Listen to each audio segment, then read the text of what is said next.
नमस्कार, मैं Archita Sen Lokvani TV news पर आप सभी का स्वागत करती हूं। आइए जानते हैं भीलवाड़ा की कुछ खास खबरें। भीलवाड़ा शहर के हृदय स्थल आज़ाद चौक में आज दुर्गा शक्ति अखाड़ा का 8वां स्थापना दिवस मनाया गया, जहां आज़ाद चौक में बड़ी संख्या में दुर्गा शक्ति अखाड़े की बालिकाओं ने भाग लिया। वहीं इस दौरान एक विशाल हिंदू सभा का भी आयोजन किया गया, जिसमें राष्ट्रीय कथावाचक और मोटिवेशनल स्पीकर साध्वी सरस्वती ने विशाल हिंदू सभा को संबोधित किया और इसके साथ ही उन्होंने 2100 बालिकाओं को कटार शिक्षा दिलाते हुए आह्वान किया कि उनमें पराठे बनाने ना आए, लेकिन कटार चलाना जरूर आना चाहिए। पूरे भारत में यह पहली बार ऐसा हुआ है कि जहां 2100 बालिकाओं ने एक साथ कटार दीक्षा दिलाई गई। राष्ट्रीय कथावाचक और मोटिवेशनल स्पीकर साध्वी सरस्वती ने कहा कि राजस्थान के भीलवाड़ा में आज दुर्गा शक्ति अखाड़ा का माध्यम से 2100 बालिकाओं को कटार दीक्षा दिलाई गई। इसके साथ ही आज एक विशाल हिंदू सभा के माध्यम से बालिकाओं को भारत राष्ट्र और हिंदुत्व को आगे बढ़ाने की प्रेरणा दी गई।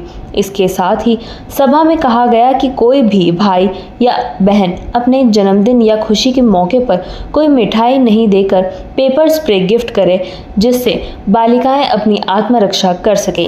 पेपर स्प्रे आम परफ्यूम की तुलना में बहुत सस्ता आता है। इसके स्प्रे करने से जो भी व्यक्ति आपके सामने होता है उसे आधे घंटे तक कुछ नहीं दिखाई देता। इससे बालिकाएं अपनी आत्मरक्षा कर सकती है। जहां आज के दौर में बलात्कार और लव जिहाद बढ़ रहा है, ऐसे में भाइयों को अपनी बहनों को तोहफे के रूप में पेपर स्प्रे देना चाहिए। इसके साथ ही आज हमने संकल्प भी लिया कि दुर्गा शक्ति अखाड़े के 10वें स्थापना दिवस पर तमाम दुर्गा शक्ति अखाड़े की बालिकाओं को तोहफे के रूप में पेपर स्प्रे दिया जाएगा। बालिकाओं को उन्हें इतना मजबूत बनना चाहिए कि वो खुद की रक्षा कर सके। पर विशेष बोलते हैं और अपने राष्ट्र हित के लिए, सनातन धर्म के लिए को मानसिक रूप से मजबूत किया जाता है।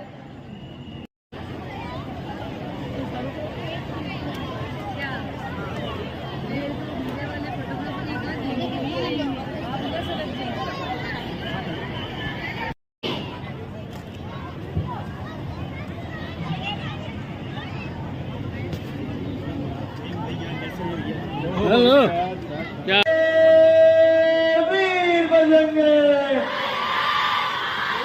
वंदे मातरम, जय श्री वीर बजरंगी।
मैं आप सभी से प्रार्थना करती हूँ, आप सभी थोड़ी देर के लिए बस शांति से, आधा घंटा 15 मिनट जितनी देर भी हम बातचीत करेंगे, थोड़ी देर शांति से सभी मेरी बात सुने।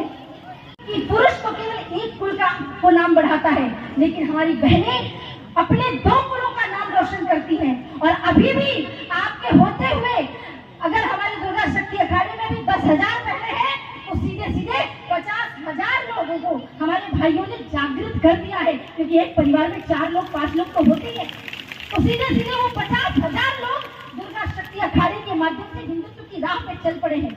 वो कार्य केवल और केवल नारी कर सकती है, हमारी बहन कर सकती है, हमारी माताएं कर सकती है। तो उस कवि ने कहा है कि मेरा परिचय इतना है, मैं भारत की तस्वीर हूँ, मातृभूमि पर मर मिटने वाले मत वालों की पीर हूँ, मैं उन वीरों की दुहिता हूँ जो हंस झूला झूल गए, मैं उन शेरों की माता हूँ जो रणतांगन में जूझ गए, मैं सीता की अमर सहेली, पन्ना की पंचारा हूँ, कृष्णा के कुल की मर्यादा, लक्ष्मी की शमशीर हूँ, मेरा परिचय इतना है, मैं भारत की तस्वीर हूँ। ये मेरा नहीं बल्कि हम सभी का लव जिहाद। आप सभी परिचित है, कौन कौन जानता है लव जिहाद क्या है? लगभग, क्योंकि आप अखाड़े में हैं तो आपको सिखाया ही जाता है। जिन्हें नहीं पता है मैं संक्षिप्त रूप से उनको बता देती हूँ। लव जिहाद का मतलब है मुस्लिम युवक द्वारा हिंदू युवतियों के साथ संपर्क साध के विवाह इत्यादि करके या प्रेम जाल में फंसा करके या तो उनके साथ दुराचार करना, या तो उनसे जबरन 5-10 बच्चे पैदा कराना, या उनको अरब देशों में ले जाकर बेच देना। और इस सब परिस्थितियों के बीच में अगर कहीं बहन जागृत हो गई और उसे लगा कि मैंने गलत किया और अगर वो विरोध करती है तो ये 35 टुकड़ों में काट के हमारी बहनों को फेंक देते हैं। ये लव जिहाद है।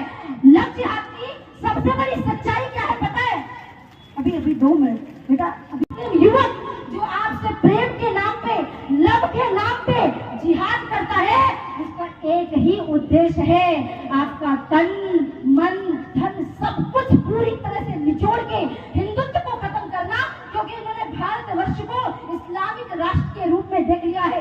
कहीं ये धर्मांतरण कर रहे हैं, कहीं ये लव जिहाद कर रहे हैं, कहीं ये लैंड जिहाद कर रहे हैं। तो आज की जो कटार दीक्षा है, मैं तो बार बार पुनः दुर्गा शक्ति अखाड़े के सभी भाइयों को बहुत धन्यवाद और नमन करती हूँ। इतना बड़ा आयोजन किया, 2100 बहनों को कटार देने के लिए जा रहे हैं। उस कटार दीक्षा से कुछ नहीं तो कम से कम उन धर्मियों की छाती में जो सांप लौटने वाला है ना, उसका अंदाजा भी आप लगा नहीं सकते। क्योंकि इस वीडियो को खोल करके देखें, क्या दिख रहा है आपको कि रोज सुबह उठ करके इस बात को हमें स्मरण करना है कि बहुत बन ली हम पापा की परियां, अब हमें परियां नहीं बनना है, अब हमें चंडी बनना है, अब हमें दुर्गा बनना है, अब हमें काली बनना है, रानी लक्ष्मी बाई बनना है। और समय आए तो विधर्मी का सिर काट के भारत माता की गोद में भर देना है। बहुत हो गई चिल्लाने की कहानियां, अब हमें महारानी पद्मिनी की वीर गाथा सुनना और सुनाना है। हरी रानी का इतिहास दोहराना है। रानी लक्ष्मीबाई के इतिहास की कथाओं को जन जन तक पहुंचाना है। हजार पद्मिनी माता कौशल्या, यशोदा और गार्गी के वंशज है। ज्ञान से लेके शस्त्र शास्त्र की हर एक प्रकार की शिक्षा हमें आती है। तो क्यों नहीं उस विधर्मी के 35 टुकड़े होते। एक फिल्म मैंने बहुत पहले देखी थी जिसका नाम था बाहुबली, आप लोगों ने भी देखी होगी। बाहुबली का एक पात्र है जो उसका लीड कैरेक्टर है बाहुबली। वो कहता है स्त्री के हाथ उठाने वाले पे उंगलियां नहीं काटते, उसका हाथ नहीं काटते, काटते हैं उसका गला। लेकिन मैं मेरे भाइयों से पूछना चाहती हूँ कि ऐसा कौन हमारा हिंदू शेर पैदा हुआ अभी तक जो श्रद्धा के हत्यारे के 35 टुकड़े काट के ला सके? अभी तक नहीं जागे थे ना। लेकिन आप समझ लो तुम्हारी भीलवाड़ा की किसी बहन के साथ लव जिहाद हुआ ना, और अगर तुमने उसके टुकड़े काट के नहीं ला करके रखे तो समझ लेना कि शायद तुम्हारे अंदर हिंदुओं का खून नहीं पल रहा है। हमें संविधान के हिसाब से चलना है, लेकिन बहन बेटियों की सम्मान की रक्षा भी हमें खुद ही करनी होगी।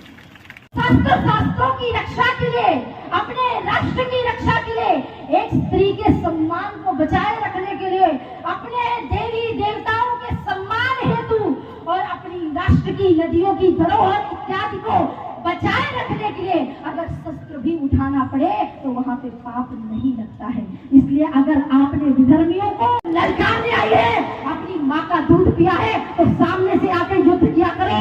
ये पीठ पीछे लीडरों की तरह हमारी गौ माता को जो तुमसे कुछ कहती नहीं, उसको पूछ काट के तुम अपने आप को शेर मानते हो। अरे जो छेड़ेगा हिंदुओं की हस्ती को मिटा देंगे हम, उसकी हर एक बस्ती को। रहना है रहीम रफ्तान बन के रहो, औरंगजेब बाबर बने तो खाक में मिला देंगे तुम्हारी हर एक बस्ती को। अगर आओ से ये लिया था कि भाई मुसलमान कहाँ चले जाए पाकिस्तान, हिंदू कहाँ रह जाए हिंदुस्तान में, लेकिन वहां पे पाकिस्तान से हिंदुओं को धक्के मार के भगाया गया।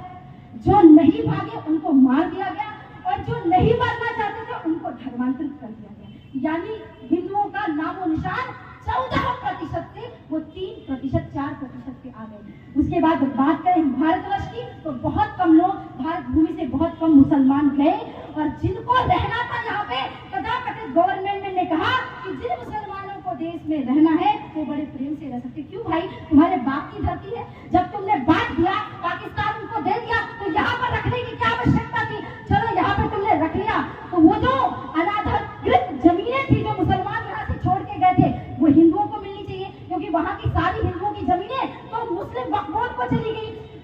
यहाँ की भी जो मुस्लिमों की जमीनें थी वो भी वक्फ बोर्ड को चली गई। अब आप पूछोगे दीदी वक्फ बोर्ड क्या है?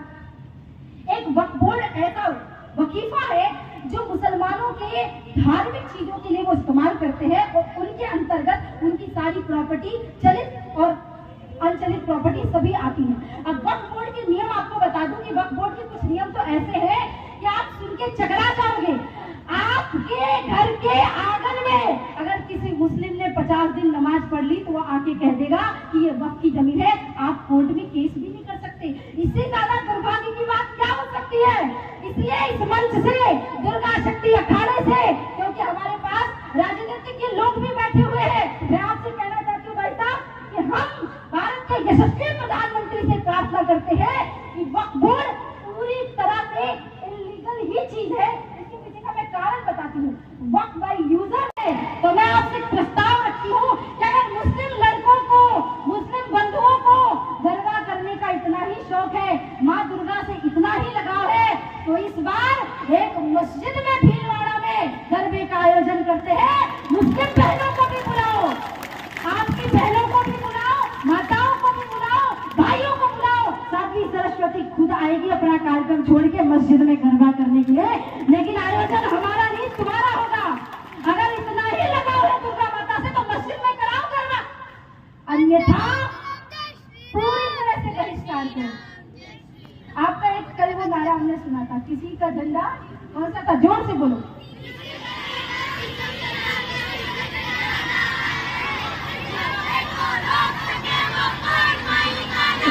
तो इस बात को याद रखना, कोई माई का लाल पैदा नहीं हुआ कि अगर तुम्हारे अंदर जागृति आ गई ना, तुमने रानी लक्ष्मीबाई का रूप ले लिया ना, तो किसी माई के लाल की हिम्मत नहीं इन भगवाधारी बहनों के 10-10 कदम आसपास भी आ सके।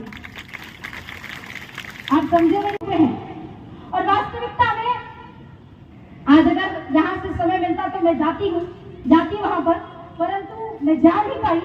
मस्जिदों के अंदर से मैं हमेशा कहती हूँ ना कि जो भी इनके मदरसे और मस्जिद है, अगर एक साथ पूरे भारत के मदरसे और मंदिरों मस्जिदों पे इनके रेड डाली जाए तो वहां पे भारी मात्रा में पत्थर, हथियार और ऐसे अनाधिकृत सामग्रियां मिलेगी जिसको आप सोच भी नहीं सकते।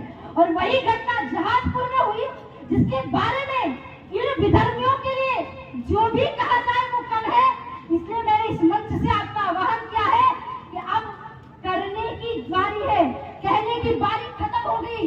मैं मंचों से कहती हूँ उन जहाजपुर के विधर्मियों के लिए और इन हिंदुओं को आह्वान करते हुए कहती हूँ कि अब वो समय चला गया जिनको हम कहते थे कि जो तोकू काटा बोए ताकू बो तुम फूल।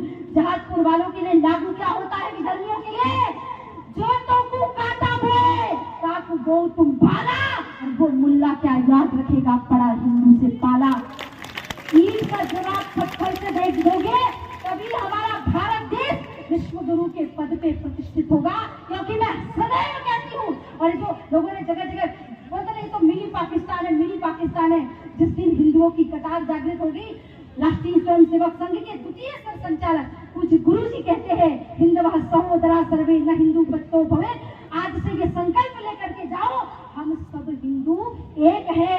हम राजपूत नहीं, हम बनिया नहीं, हम ब्राह्मण नहीं है, हम सब हिंदू हैं। हमारी एक ही जाति है और हम सबको मिलके राष्ट्र धर्म समाज के लिए ही कार्य करना है।